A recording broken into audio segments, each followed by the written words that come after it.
masih ada 2 jilid ya, berita-berita meskipun tidak semuanya ya, tetapi saya masih simpan sampai sekarang. Luar biasa. Ya. Tulisan-tulisannya ya? Ya, tulisan-tulisan saya. Itu disimpan dalam bentuk clipping atau? Clipping, tetapi yang sudah dijilid. Sudah dijilid? Sampai saat ini masih ada? Sampai hari ini masih ada. Begitu senangnya dengan tulisan-tulisan? Ya, karena dunia jurnalistik ini punya tantangan tersendiri. Seperti apa tantangannya? Tantangannya itu adalah ketika saya di dunia kewartawanan ini, saya pada posisi media tabloid itu ya pernah di Lentera Merah, ya, kemudian koran harian Parepos, lalu kemudian lagi saya pernah di koran harian Radar Sulbar, koran harian Sulbar Express, kemudian koran harian Rakyat Sulbar, ya, yang terakhir ya. Cukup banyak Anda? Ya, alhamdulillah. Di mana paling lama dari beberapa media?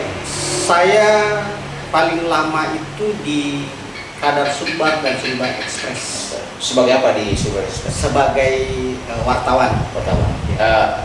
Pada saat bergabung jadi wartawan, memang langsung jadi wartawan, jadi reporter, atau sempat jadi apa kan? Dalam perjalanan itu sambil sebagai wartawan juga ikut ya pendidikan jurnalistik ya. Khususnya seringkali mengikuti kegiatan-kegiatan jurnalistik ya. Itu sebelum jadi jurnalis? Dalam perjalanan itu. Berarti setelah bergabung ke media ya? Iya. Tapi memang sudah biasa menulis sebelum itu, sebelum masuk? Ya, saya memang hobi menulis. Hobi memang? Saya memang hobi menulis. Hanya memang pada saat awal-awalnya mungkin membutuhkan penguatan-penguatan, ya, sehingga saya benar-benar lebih asik di dunia itu. Betul, ya. Setelah bergabung kan, melaksanakan liputan, seperti apa itu kesannya? Ya, paling berkesan itu ketika kita turun lapangan mencari berita, ya. Lalu kemudian pulang hanya dengan menggunakan roda 2 ya, dengan medan yang masih belum bagus waktu itu, pulang dan membuat berita, lalu kemudian kita membuat berita itu, mengirim berita itu masih menggunakan bus. Iya, bus waktu itu. Karena belum, kita masih dibatasi dengan kelengkapan jurnalis waktu itu ya. Kemudian ada yang namanya wartel ya, warung telekomunikasi waktu itu. Oh ya, masih dulu sekali. Sehingga itu agak lebih modern sebenarnya waktu itu. Betul. Semakin hari kan semakin canggih itu. Betul. Ya, sudah bisa pakai modem ya waktu itu, dan alhamdulillah di 2015 akhir karena saya mendaftar di pengawas pemilu pada saat itu, dan alhamdulillah saya diterima, saya lolos menjadi pengawas pemilu. Berakhirlah dunia jurnalistik waktu itu. Tetapi saya terus terang saja sampai hari ini masih sering bergabung dengan teman-teman jurnalis. Ya. Berarti masih nyaman dengan dunia itu? Masih nyaman. Ya, masih nyaman. Ini Kak, ini kan pada saat pertama kali bergabung di media, masih ingat enggak tulisan yang pertama kali diterbitkan? Saya pertama kali menulis itu sekaitan dengan pendidikan. Tetapi untuk judulnya saya sudah lupa ya, karena sejak 2007, 2008 sampai sekarang kan sudah tidak ingat lagi lah. Ya. Bagaimana perasaannya setelah terbit? Ini kan ada nggak rasa bahagia atau seperti apa? Ya, jujur saja sih, kita sebagai wartawan ini ketika dari lapangan kemudian mengolah data menjadi sebuah berita, dan ketika berita itu dikirim ke redaksi lalu kemudian naik di media kita dan terbaca oleh publik, disitulah sesungguhnya kesenangan kita sebagai seorang wartawan. Karena berita kita bisa dibaca publik. Ya, itu tabloid. Ya, tabloid. Ya, apalagi ini harian. Ya kan? Nah, tentu kita merasa bangga. Tulisan itu ada di Simpang atau? Hah? Siapa tahu disimpan karena tulisan pertama. Saya banyak menyimpan ya sampai hari ini. Masih ada 2 jilid ya berita-berita, meskipun tidak semuanya ya, tetapi saya masih simpan sampai sekarang. Luar biasa. Ya. Tulisan-tulisannya ya. Ya, tulisan-tulisan saya. Itu disimpan dalam bentuk clipping atau clipping, tetapi yang sudah dijilid. sudah dicilid? Sampai saat ini masih ada. Sampai hari ini masih ada. Begitu senangnya dengan tulisan-tulisan. Karena dunia jurnalistik ini punya tantangan tersendiri. Seperti apa tantangannya? Tantangannya itu adalah ketika kita mampu memberitakan yang positif, Ya.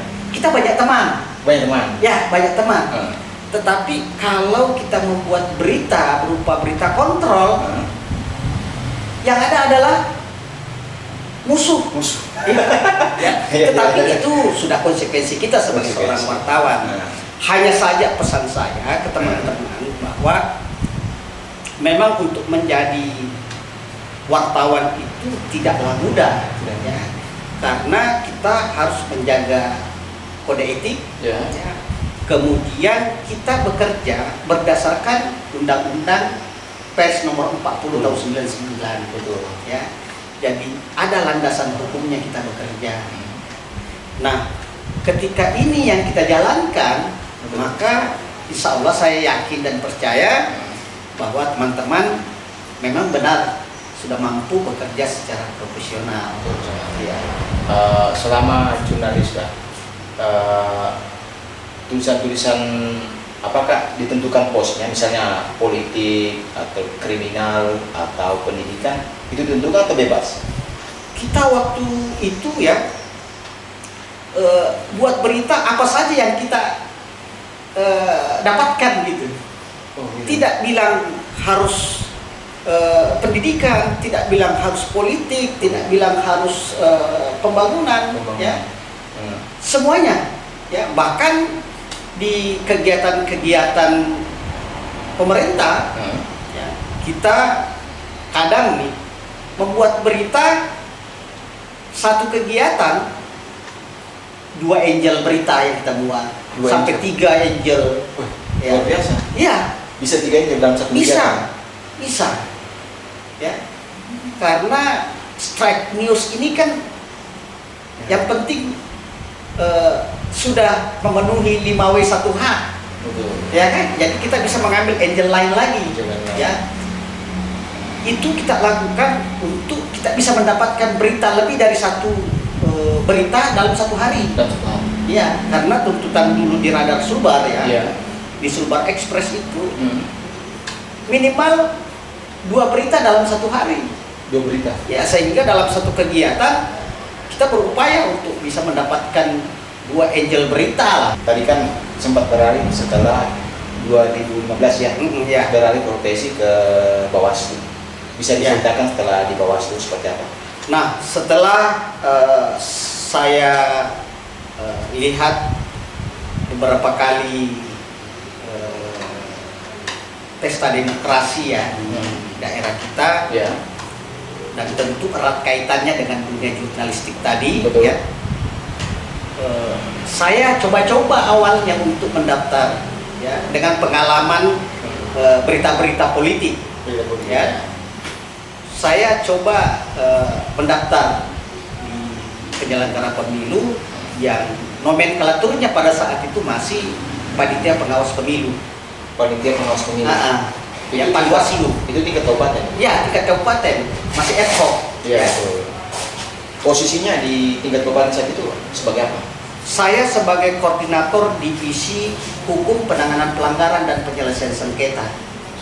Nah, lalu setelah itu di 2015 selesai, saya coba ikut pendidikan khusus profesi advokat, PKPA ya, di Palu.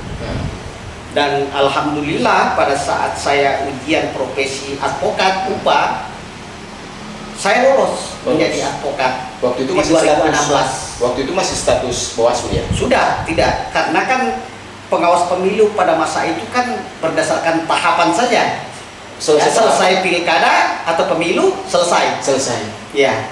Oh, berarti berbeda dengan saat ini ya. Ya, berbeda sekarang. Kalau sekarang ini kan nomenklaturnya sudah Bawaslu, Bawaslu. Badan Pengawas Pemilu, ya.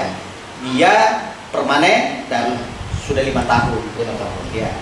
Makanya beralih ke pengacara. Ya, saya beralih menjadi pengacara. Kemudian setelah saya lolos jadi pengacara, Ya. saya sempat beracara di Palu. Ya. Di 2017 saya kembali mendaftar jadi pengawas pemilu waktu itu, ya. Dan saya lolos dan terpilih sebagai ketua Panwaslu Kabupaten Pasangkayu. Ya, waktu Tahun itu ya. berapa itu? Hah? Tahun berapa? Tahun 2017. 2017. Ya, 17.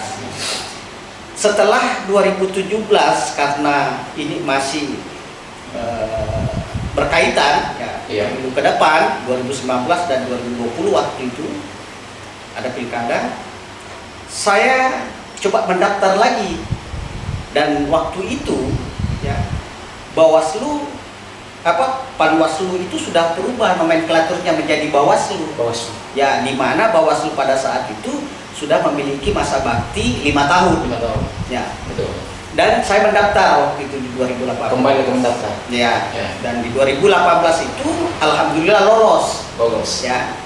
Meskipun saya pada saat itu menjadi anggota Bawaslu Kabupaten Pasangkayu periode 2018-2023. Ya. Dan posisi yang saya duduki pada saat itu juga masih di Divisi Hukum Penanganan Pelanggaran dan Penyelesaian Sengketa.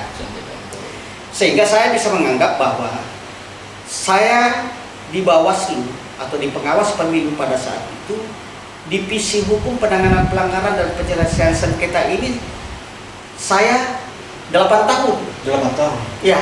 Menangani Dan tidak pernah berubah divisi. divisi. Ya, itu. Berarti banyak pengalaman di situ ya. Ya, alhamdulillah. Berbicara tentang pengalaman, ya tidak juga banyak, tapi ada sedikit yang kita dapat. Ya. Kasus apa saja yang biasa ditangani selama di Bawaslu? Banyak ya. Misalnya apa? Pidana pemilu, ya. Kemudian pelanggaran kode etik pegawai negeri sipil (ASN). Lalu kemudian pelanggaran administrasi, kemudian kode etik juga. Kode etik. Ya, kode etik penyelenggara pemilu. Nah, ini kan kita lihat bahwa banyak yang ditangani kasus. Tidak pernah biasa mendapatkan tawaran dari yang ditangani persoalan. Kalau soal tawaran, ya kita tidak pungkiri, tetapi itu tergantung kita. Biasa ya. Dan alhamdulillah sampai hari ini, ya meskipun saya sudah purna bakti di Bawaslu, Iya. ya saya masih tetap naik motor. Ya, motor yang saya pakai sampai hari ini yang usianya sudah 15 tahun. 15 tahun. Ya kan? Biasa. Saya belum punya mobil. Betul. Nah, tetapi saya kira kita patut syukuri lah.